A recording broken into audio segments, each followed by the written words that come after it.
पहला प्रश्न है, सामाजिक विज्ञान का अध्ययन वैज्ञानिक क्यों है? पहला विकल्प है, इसके अंतर्गत क्रमबद्ध तरीके से प्रमाणित ज्ञान को अर्जित किया जाता है।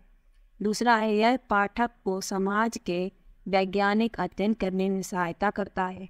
तीसरा है, इसकी विषय वस्तु में वैज्ञानिक शब्दावली का प्रयोग है। और चौथा है, यह सामाजिक अध्ययन को विज्ञान कहने की मांग को पूरा करता है। तो इस प्रश्न के लिए पहला विकल्प सही है।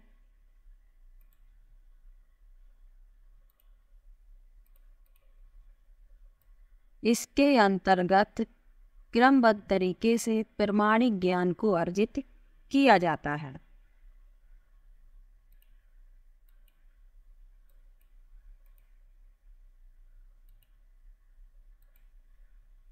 पहला विकल्प इसमें सही है। अगला प्रश्न है, आप एक वर्ष में नियोजित, अल्प नियोजित और अनियोजित ग्रामीण श्रमिक द्वारा बिताए गए समय के समानुपात को चित्रित करना चाहते हैं। निम्नलिखित में से आप कौन से आरेखीय चित्रण को चुनेंगे? पहला विकल्प है दंड आरेख, दूसरा है चक्र आरेख, तीसरा है समय रेखा आरेख और चौथा है प्रवाह आरेख। तो इस प्रश्न के लिए दूसरा विकल्प सही है, चक्र आरेख। अगला प्रश्न है, शिक्षार्थियों का सामाजिक विज्ञान विषय में कला के माध्यम से आकलन करने का सबसे उचित कारण चुनिए। पहला विकल्प है, यह पाठ्य पुस्तक में दर्शाई गई विभिन्न अभिव्यक्ति शैलियों की आनंद लेने का माध्यम है। दूसरा है, यह शिक्षार्थियों की चित्रकला की योग्यता में सुधार लाता है। तीसरा है, यह एक आनंददायी मूल्यांकन का तरीका है। और चौथा है, यह अवधारणाओं का एक व्यक्तिगत प्रस्तुतिकरण करने का अवसर प्रदान करता है। तो इस प्रश्न के लिए चौथा विकल्प सही है, यह अवधारणाओं का एक व्यक्तिगत प्रस्तुतिकरण करने का अवसर प्रदान करता है। अगला प्रश्न है, निम्नलिखित में से भूमंडलीय तापन पर हुई परियोजनाओं में से कौन सा द्वितीयक स्रोत पर आधारित है? पहला है, भूमंडलीय तापन पर चित्रों का कोलाज बनाना। दूसरा है, वह क्षेत्र में रह रहे वरिष्ठ नागरिकों से मौसम में होने वाले परिवर्तनों पर साक्षात्कार। तीसरा है, मौसम वैज्ञानिक के कार्यालय द्वारा एकत्रित मौसम के अविश्लेषित आंकड़ों पर आधारित आरेखीय निरूपण। और चौथा है, एक पुस्तक में उल्लिखित मौसम में हुए परिवर्तनों पर आधारित चर्चा करना। तो इस प्रश्न के लिए तीसरा विकल्प सही है, मौसम वैज्ञानिक के कार्यालय द्वारा एकत्रित मौसम के अविश्लेषित आंकड़ों पर आधारित आरेखीय निरूपण।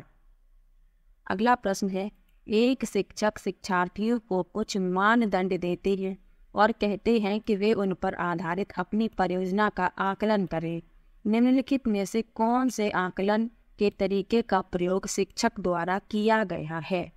पहला विकल्प है रचनात्मक आकलन, दूसरा है समकक्षीय आकलन, तीसरा है स्व आकलन और चौथा है संकलनात्मक।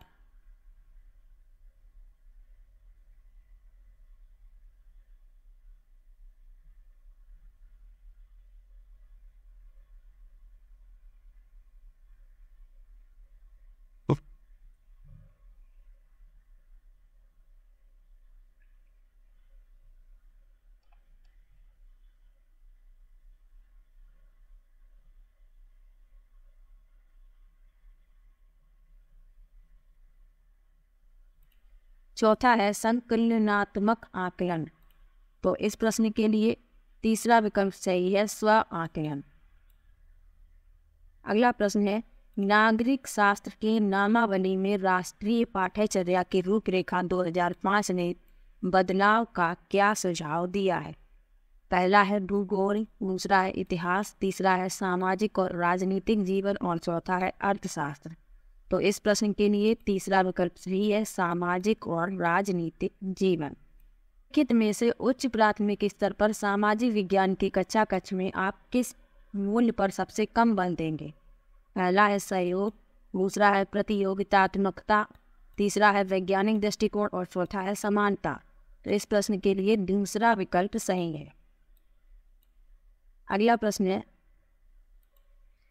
प्रश्न है शिक्षार्थियों के संकलनात्मक आकलन का उद्देश्य क्या है। पहला है सत्र के समाप्त होने पर आकलन, दूसरा है कक्षा के दौरान आकलन, तीसरा है परियोजना का आकलन और चौथा है पाठ के अंत में आकलन। तो इस प्रश्न के लिए पहला विकल्प सही है, सत्र के समाप्त होने पर आकलन। अगला प्रश्न है मान लीजिए एक शिक्षक को कक्षा 7 में पाठ ठंडा रेगिस्तान लद्दाख पढ़ाना है, निम्नलिखित में से कौन सी विधि सबसे अधिक उचित होगी। पहला है कार्यशाला विधि, दूसरा है सर्वेक्षण विधि, तीसरा है प्रतीक अध्ययन विधि और चौथा है क्षेत्रीय विधि। तो इस प्रश्न के लिए तीसरा विकल्प सही है, प्रतीक अध्ययन विधि। अगला प्रश्न है उच्च प्राथमिक स्तर पर ऐतिहासिक तथ्यों इतिहास लेखन को पढ़ाने के लिए निम्नलिखित में से कौन सी विधि अधिक प्रासंगिक है। पहला है मानचित्र विधि, दूसरा है परियोजना विधि, तीसरा है समस्या समाधान विधि और चौथा है स्रोत विधि। तो इस प्रश्न के लिए चौथा विकल्प सही है, स्रोत विधि। अगला प्रश्न है राष्ट्रीय पाठ्यचर्या की रूपरेखा NCF 2005 की संतति के अनुसार बच्चों का विद्यालयी जीवन निम्नलिखित में से किसके साथ जुड़ना चाहिए। पहला विकल्प है वार्षिक परीक्षा, दूसरा है विद्यालय के बाह्य वातावरण, तीसरा है मुख्य धारा के विचार और चौथा है विद्यालय की आधारभूत संरचना। तो इस प्रश्न के लिए दूसरा विकल्प सही है, विद्यालय के बाह्य वातावरण। अगला प्रश्न है निम्नलिखित में से किस विकल्प को दंड आरेख द्वारा सबसे अच्छे तरीके से दर्शाया जा सकता है। पहला है वायु दाब, दूसरा है तापमान, तीसरा है वर्षा और चौथा है आर्द्रता। तो इस प्रश्न के लिए तीसरा विकल्प सही है, वर्षा। इसे दंड आरेख द्वारा सबसे अच्छे तरीके से दर्शाया जा सकता है। अगला प्रश्न है लोकतांत्रिक संस्थाओं की समझ को विकसित करने के लिए निम्नलिखित में से सबसे उचित पाठ्यक्रम संबंधी उपागम को चुनिए। पहला है वास्तविक स्थितियों के साथ आदर्श स्थिति के उदाहरणों को प्रस्तुत करना, दूसरा है आदर्श स्थितियों को दर्शाना, तीसरा है मुख्य रूप से राष्ट्र स्तरीय उदाहरणों को प्रस्तुत करना और चौथा है शिक्षार्थियों को कठोर वास्तविक स्थितियों से परिचित कराना। तो इस प्रश्न के लिए पहला विकल्प सही है, वास्तविक स्थितियों के साथ आदर्श स्थिति के उदाहरणों को प्रस्तुत करना।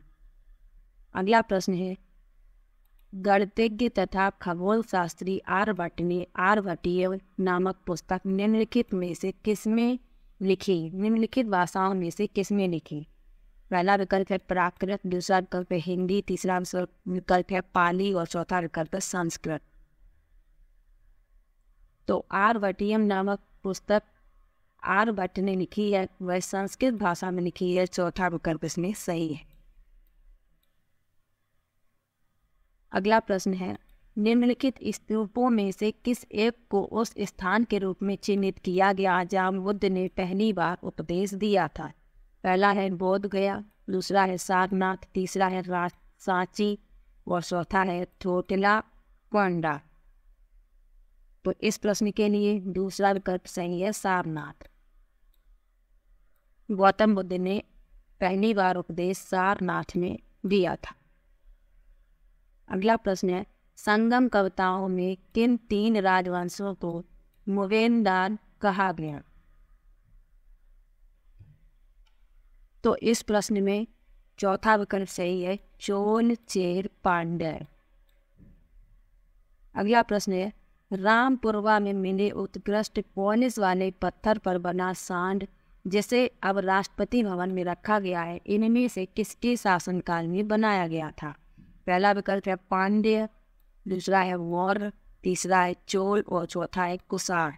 तो इस प्रश्न के लिए दूसरा विकल्प सही है, मौर्य। अगला प्रश्न है विशिष्टता द्वैत के सिद्धांत को इनमें से किसने विचारार्थ प्रस्तुत किया। पहला विकल्प है अल्लमा प्रभु, दूसरा है शंकर, तीसरा है रामानुज और चौथा है बसवन्ना। तो इस प्रश्न के लिए तीसरा विकल्प सही है, रामानुज। अगला प्रश्न है,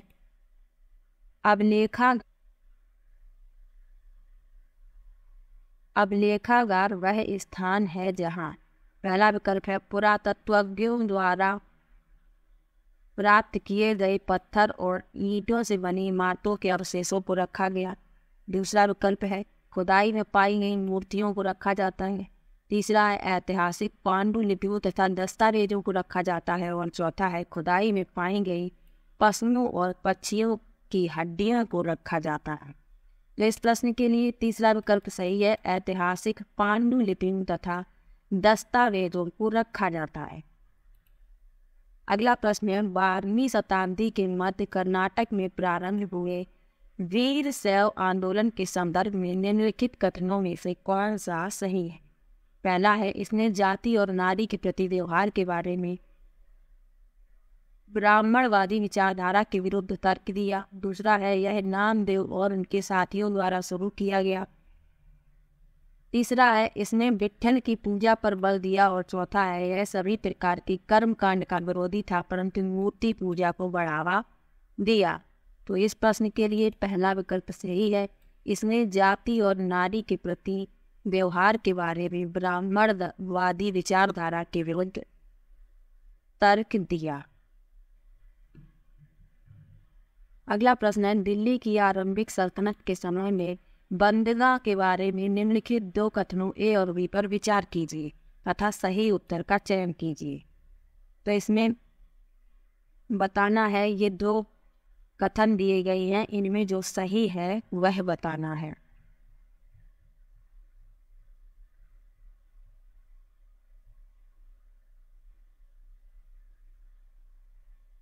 तो लिखा है बंदगा विशेष मुसलमान थे जिन्हें सैनिक सेवा के लिए खरीदा जाता था और उन्हें राज्य के बहुत ही महत्वपूर्ण राजनीतिक पदों पर काम करने के लिए बड़ी सावधानी से प्रशिक्षित किया जाता था। और दूसरा लिखा है बंदगा पूरी तरह से अपने मालिकों पर निर्भर होते थे, इसलिए सुल्तान उन पर विश्वास नहीं कर सकते थे और ना उन पर निर्भर हो सकते थे। तो इसमें ए तो सही है पर बी गलत है। ए सही बी गलत, यानी पहला विकल्प इसका सही है। अगला प्रश्न है इन नाविकों में से किसने भारत का समुद्री रास्ता पाने के लिए पश्चिम की ओर प्रस्थान कर अटलांटिक महासागर को पार किया। पहला विकल्प है जुलियन जंग, दूसरा है वास्को डी गामा, तीसरा है क्रिस्टोफर कोलंबस और चौथा है फाजियन। तो इस प्रश्न में तीसरा विकल्प सही है, क्रिस्टोफर कोलंबस। अगला प्रश्न है निम्नलिखित राजवंशों में से किसने अपने अभिलेखों में मलयालम भाषा एवं लिपि का प्रयोग प्रारंभ किया। पहला विकल्प है कुषाण, दूसरा है चोल, तीसरा है चेर और चौथा है पांड्य। तो इसमें तीसरा विकल्प सही है, चेर। अगला प्रश्न है 1906 में हुए संग्राम संगमा के विद्रोह का कारण था। पहला विकल्प है नील के बागान मालिकों के विरुद्ध चंपारण में किसानों ने विद्रोह किया। दूसरा है अंग्रेजों द्वारा निर्धारित व्यापार की असमान शर्तों के विरुद्ध बंगाल में मुस्लिम व्यापारियों का उठ खड़ा होना। तीसरा है गुजरात में पाटीदार किसानों का अंग्रेजों द्वारा थोपे गए भारी लगान के खिलाफ विद्रोह। और चौथा है असम में आदिवासी समूह द्वारा किया गया औपनिवेशिक वन कानूनों का विरोध। तो इस प्रश्न में चौथा विकल्प सही है। अगला प्रश्न है ब्रिटिश सरकार ने सन 1927 में भारत में अपनी अगुवाई में साइमन कमीशन भेजा जिसका विरोध किया गया क्योंकि। पहला विकल्प है इसमें केवल अंग्रेजी पढ़े लिखे भारतीय प्रतिनिधियों को शामिल किया गया था। दूसरा है इस आयोग में कोई भारतीय प्रतिनिधि नहीं था। तीसरा है इस आयोग में अंग्रेजों की अपेक्षा भारतीय प्रतिनिधियों की संख्या न के बराबर थी। और चौथा है इसमें कोई भी भारतीय महिला प्रतिनिधि नहीं थी। तो इस प्रश्न के लिए दूसरा विकल्प सही है, इस आयोग में कोई भारतीय प्रतिनिधि नहीं था। अगला प्रश्न है, निम्नलिखित के सही जोड़े बनाइए। तो इसमें मिलान करना है, तो मिलान करेंगे। ब्रह्मो समाज केशव चंद्र सेन यानी ए को मिलाएंगे चौथे से। युवा बंगाल आंदोलन, तो इसको तीसरे से मिलाएंगे। रामकृष्ण मिशन स्वामी विवेकानंद पहले से मिलाएंगे। अलीगढ़ आंदोलन सैयद अहमद खान, तो इस क्रम में दूसरा विकल्प सही है। अगला प्रश्न है, वयोवृद्ध गांधी नेता पोट्टी श्री रामुलु निम्नलिखित में से किसके बनाने के लिए सन 1952 में भूख हड़ताल पर बैठे थे? पहला है तेलंगाना, दूसरा है तमिलनाडु, तीसरा है केरल और चौथा है आंध्र प्रदेश। तो इस प्रश्न के लिए चौथा विकल्प सही है, आंध्र प्रदेश। अगला प्रश्न है, वहादत ए दीन अर्थात सभी धर्मों की बुनियादी एकता के हिमायती इनमें से कौन थे? पहला है बाजे मोहम्मद, दूसरा है मोहम्मद अली जिन्ना, तीसरा है मौलाना आज़ाद और चौथा है सैयद अहमद खान। तो इस प्रश्न के लिए तीसरा विकल्प सही है, मौलाना आज़ाद। अगला प्रश्न है, भारत के लगभग मध्य भाग से होकर गुजरने वाला प्रमुख अक्षांश है। पहला है आर्कटिक वृत्त, दूसरा है भूमध्य रेखा, तीसरा है मकर रेखा और चौथा है कर्क रेखा। तो इस प्रश्न के लिए चौथा विकल्प सही है, कर्क रेखा। अगला प्रश्न है, निम्नलिखित में से कौन सी पृथ्वी दिन की परिभाषा है? पहला, वे दिन जिस पर पूरी पृथ्वी पर दिन और रात बराबर होते हैं। दूसरा है पृथ्वी की गति सूर्य के चारों ओर कक्ष में होती है। तीसरा है देशांतरों के मध्य की दूरियां और चौथा है पृथ्वी का अपने अक्ष पर एक चक्कर पूरा करने में लगा समय। तो इस प्रश्न के लिए चौथा विकल्प सही है, पृथ्वी का अपने अक्ष पर एक चक्कर पूरा करने में लगा समय। अगला प्रश्न है, निम्नलिखित के जोड़े बनाइए। तो मिलान करना है, तो चलिए करते हैं। तो उष्णकटिबंधीय वर्षावन, तो इसमें ए को मिलाएंगे तीसरे से, महोगनी। उष्णकटिबंधीय पतझड़ वन, तो इसको मिलाएंगे साल से। कटीली झाड़ियाँ, बबूल और मैंग्रोव वन सुंदरी, तो इस क्रम में दूसरा विकल्प सही है। अगला प्रश्न है, मैत्री और दक्षिण गंगोत्री नामक भारत के शोध संस्थान निम्नलिखित महाद्वीपों में से कहाँ स्थित हैं? पहला विकल्प है यूरोप, दूसरा है ऑस्ट्रेलिया, तीसरा है अफ्रीका और चौथा है अंटार्कटिका। तो इस प्रश्न के लिए चौथा विकल्प सही है, अंटार्कटिका। अगला प्रश्न है, महासागरीय धाराओं के संबंध में नीचे दिए गए दोनों कथनों ए और बी पर विचार कीजिए तथा सही उत्तर का चयन कीजिए। लिखा है, कोष्ण गर्म महासागरीय धाराएं भूमध्य रेखा के निकट उत्पन्न होती हैं और ध्रुवों की ओर प्रवाहित होती है। और दूसरा लिखा है, शीत महासागरीय धाराएं निम्न अक्षांशों से उच्च अक्षांशों को जल ले जाती हैं। तो इसमें ए सत्य है और बी गलत है। ए सही है, बी गलत है, यानी कि दूसरा विकल्प इसका सही।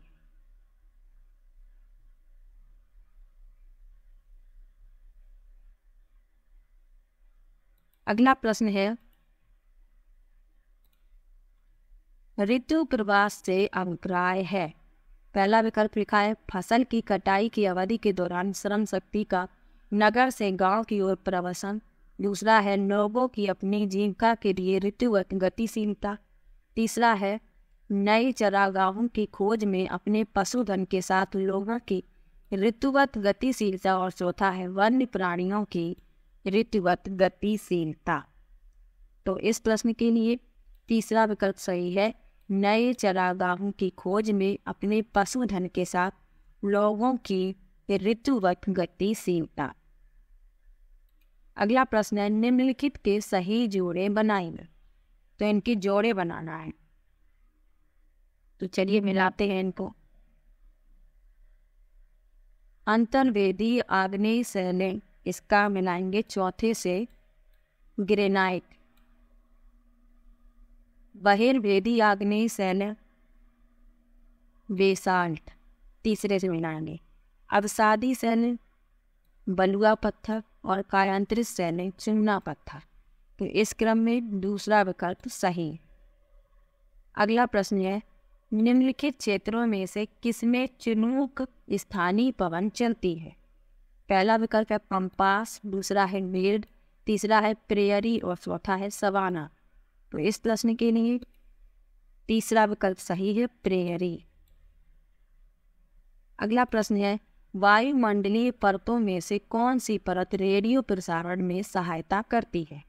पहला है वायुमंडल, दूसरा है समताप मंडल, तीसरा है क्षोभ मंडल और चौथा है मध्य मंडल। तो इस प्रश्न के लिए पहला विकल्प सही है, वायुमंडल। अगला प्रश्न है, सुनहरी जरी निम्नलिखित में से किसकी एक किस्म है? पहला विकल्प है जूट, दूसरा है सिल्क, तीसरा है सूती वस्त्र और चौथा है नायलॉन। तो इस प्रश्न के लिए पहला विकल्प सही है, जूट। सुनहरी जरी जूट की एक किस्म है। अगला प्रश्न है, जनसंख्या घनत्व से अभिप्राय है? पहला विकल्प है भूपृष्ठ पर लोगों के फैलने का स्वरूप, दूसरा है पृथ्वी के पृष्ठ के एक इकाई क्षेत्र में रहने वाले लोगों की संख्या, तीसरा है किसी क्षेत्र विशेष में रहने वाले लोगों की संख्या और चौथा है एक निश्चित अवधि के दौरान लोगों की संख्या। तो इस प्रश्न के लिए दूसरा विकल्प सही है, पृथ्वी के पृष्ठ के एक इकाई क्षेत्र में रहने वाले लोगों की संख्या। अगला प्रश्न है, पृथ्वी की सतह के निकट स्थित खनिजों को बाहर निकालने के लिए निम्नलिखित में से किस विधि का प्रयोग किया जाता है? पहला है कूपकी खनन, दूसरा है विवृत खनन, तीसरा है आखनन और चौथा है कूपक। तो इसमें तीसरा विकल्प सही है, आखनन।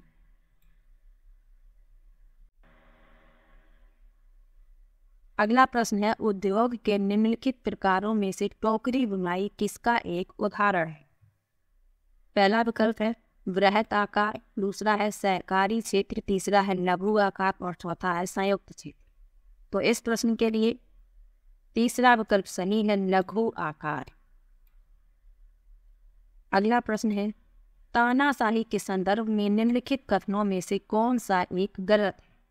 पहला विकल्प है तानाशाह द्वारा लिए गए निर्णयों पर तानाशाह को स्पष्टीकरण देने की आवश्यकता नहीं होती, दूसरा है तानाशाही में तानाशाह द्वारा दिए गए निर्णयों पर लोग प्रश्न उठा सकते हैं, तीसरा है तानाशाही में तानाशाह द्वारा दिए गए निर्णयों पर लोग प्रश्न नहीं कर सकते और चौथा है अंतिम निर्णय लेने की शक्ति तानाशाह में निहित होती है। तो इस प्रश्न के लिए दूसरा विकल्प सही है, तानाशाही में तानाशाह द्वारा लिए गए निर्णयों पर लोग प्रश्न उठा सकते हैं। अगला प्रश्न है, कृष्ण सागर बांध निम्नलिखित में से किस पर बनाया गया है? पहला विकल्प है कावेरी, दूसरा विकल्प है महानदी, तीसरा विकल्प है गोदावरी और चौथा विकल्प है कृष्णा। तो कृष्ण सागर बांध कावेरी नदी पर बनाया गया है, पहला विकल्प इसमें सही। अगला प्रश्न है, हिंदू उत्तराधिकार संशोधन अधिनियम 2005 मृतक प्रथा की संपत्ति में समान अधिकार प्रदान करता है। तो इस प्रश्न के लिए तीसरा विकल्प सही है, पत्नी पुत्र पुत्रों तथा पुत्री पुत्रियों, तीसरा विकल्प सही। अगला प्रश्न है, भारतीय राष्ट्र राज्य का वर्णन करने के लिए विविधता में एकता मुहावरा इन राष्ट्रीय नेताओं में से किसने दिया? पहला विकल्प है बाल गंगाधर तिलक, दूसरा है महात्मा गांधी, तीसरा है सरदार वल्लभ भाई पटेल और चौथा है पंडित जवाहरलाल नेहरू। तो इस प्रश्न के लिए चौथा विकल्प सही है, पंडित जवाहरलाल नेहरू।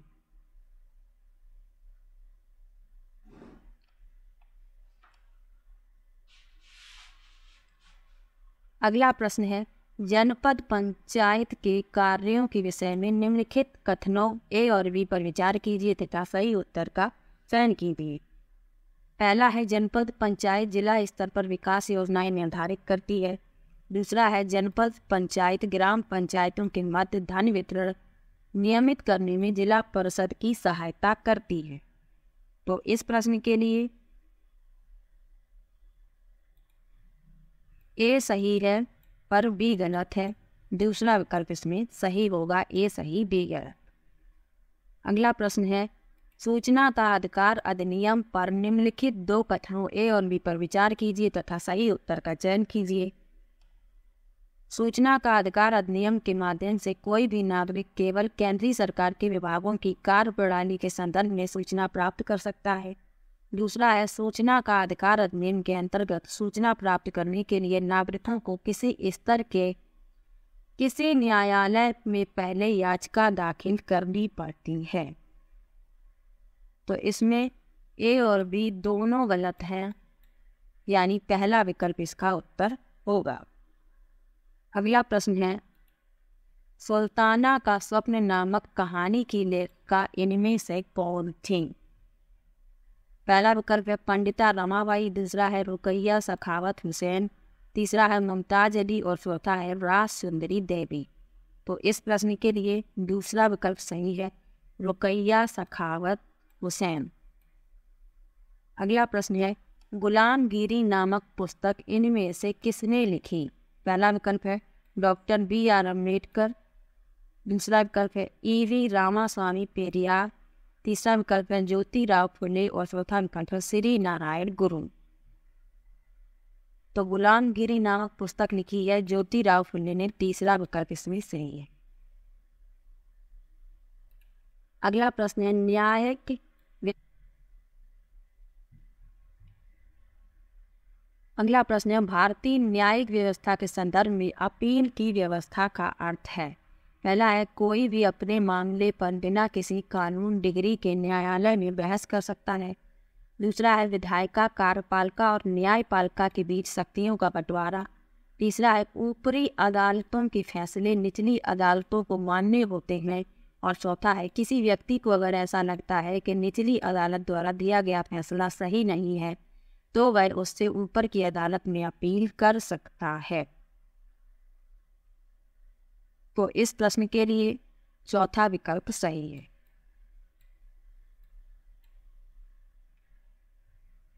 अगला प्रश्न है सरकार के कार्यपालिका अंग से अभिप्राय है। पहला है देश का प्रत्येक नागरिक जो सार्वभौमिक वयस्क मताधिकार का उपयोग करता है। दूसरा है निर्वाचित प्रतिनिधि। तीसरा है लोगों का समूह जो कानूनों को लागू करने और शासन चलाने के लिए उत्तरदायी है। और चौथा है न्यायालय तथा उच्च न्यायालयों के न्यायाधीश।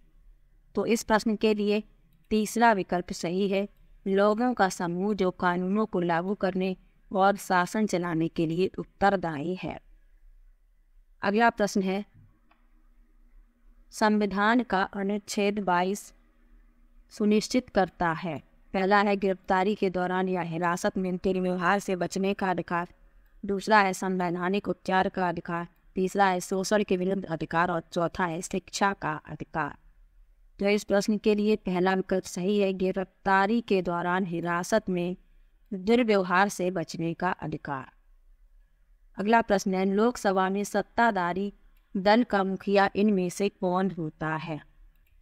पहला विकल्प है उपराष्ट्रपति, दूसरा विकल्प है राष्ट्रपति, तीसरा विकल्प है प्रधानमंत्री और चौथा विकल्प है अध्यक्ष। तो इस प्रश्न में तीसरा विकल्प सही है, प्रधानमंत्री।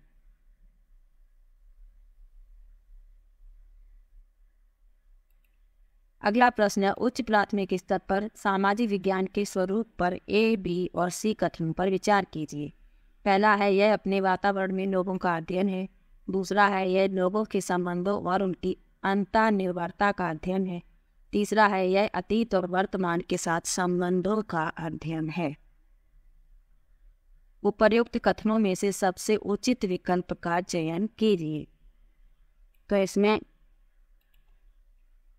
ए, बी और सी तीनों सही हैं, पहला विकल्प सही। अगला प्रश्न है उच्च प्राथमिक स्तर पर सामाजिक एवं राजनीतिक जीवन के पाठ्य पुस्तकों में निम्नलिखित विषयों में से किससे संबंधित विषय वस्तु सम्मिलित है? पहला है अंतर्राष्ट्रीय संबंध, दूसरा है मनोविज्ञान, तीसरा है अर्थशास्त्र और चौथा है दर्शनशास्त्र। तो इस प्रश्न के लिए तीसरा विकल्प सही है, अर्थशास्त्र। अगला प्रश्न है, आप ऐतिहासिक कल्पना पर प्रश्न क्यों पूछेंगे, निम्नलिखित में से सबसे उचित विकल्प को चुनिए। पहला है, यह तिथि और घटनाओं को याद रखने का रोचक तरीका है। दूसरा है, यह दर्शाता है कि इतिहासकार इतिहास में अपनी कल्पना के साथ कैसे अंतरों को पूरा करता है। तीसरा है, यह वर्तमान का अतीत के साथ तुलना करने में प्रोत्साहित करता है। और चौथा है, यह स्रोतों को पहचानने में शिक्षार्थियों की योग्यता को मूल्यांकित करता है। तो इस प्रश्न के लिए तीसरा विकल्प सही है, यह वर्तमान का अतीत के साथ तुलना करने में प्रोत्साहित करता है। अगला प्रश्न है, सामाजिक विज्ञान शिक्षण के लिए आप वृत्तांतों का प्रयोग क्यों करेंगे, नीचे दिए गए विकल्पों में से सबसे उचित कारण को चुनिए। तो इस प्रश्न के लिए चौथा विकल्प सही होगा, अवधारणाओं को सजीव वास्तविकताओं के साथ जोड़ सकें। अगला प्रश्न है, राष्ट्रीय आधारभूत समूह 2006 के अनुसार सामाजिक विज्ञान का शिक्षण अपनी लोकप्रियता को खो रहा है क्योंकि यह मानवीय मूल्यों में अंतर्विरोध की कई स्थितियां प्रस्तुत करता है। दूसरा है, यह अत्यधिक वैज्ञानिक दृष्टिकोण पर बल देता है। तीसरा है, यह एक अनुपयोगी विषय के रूप में जाना जाता है। और चौथा है, यह कई विषयों के अध्ययन को प्रोत्साहित करता है। तो इस प्रश्न के लिए तीसरा विकल्प सही है, यह एक अनुपयोगी विषय के रूप में जाना जाता है। अगला प्रश्न है, निम्नलिखित में से कौन सा विकल्प विद्यालय आधारित आकलन का अनुपयुक्त वर्णन है। पहला विकल्प है, यह केवल सहगामी पक्षों को सम्मिलित करता है। दूसरा है, यह शैक्षिक पक्षों को सम्मिलित करता है। तीसरा है, यह गैर शैक्षिक पक्षों को सम्मिलित करता है। और चौथा है, यह सभी पक्षों को सम्मिलित करता है। तो इस प्रश्न के लिए पहला विकल्प सही है, यह केवल सहगामी पक्षों को सम्मिलित करता है। आखिरी प्रश्न है, एक शिक्षक का सामाजिक विज्ञान के विषय को संपादित करने की भूमिका पर निम्नलिखित ए और बी कथनों पर विचार कीजिए तथा सही उत्तर का चयन कीजिए। लिखा है, शिक्षक सभी शिक्षार्थियों की गरिमा को अवश्य सुनिश्चित करें और संवेदनशीलता के साथ चर्चा को शुरू करें। दूसरा है, शिक्षक लड़कों के साथ तथ्यों और लड़कियों की भावनाओं पर अवश्य बल दें। तो इसमें दूसरा विकल्प सही है, इसमें केवल ए कथन सही है, बी गलत है। तो दूसरा इसका उत्तर होगा केवल ए। तो आज की वीडियो में सितंबर 2016 वाले पेपर में जो सामाजिक अध्ययन के प्रश्न पूछे गए थे उनको हल किया है। तो आज का ये वीडियो यहीं पर समाप्त होता है। वीडियो कैसा लगा कमेंट बॉक्स में ज़रूर बताइएगा। वीडियो को लाइक, चैनल को सब्सक्राइब करना मत भूलिएगा। मिलते हैं एक और नई वीडियो के साथ, तब तक के लिए बाय बाय।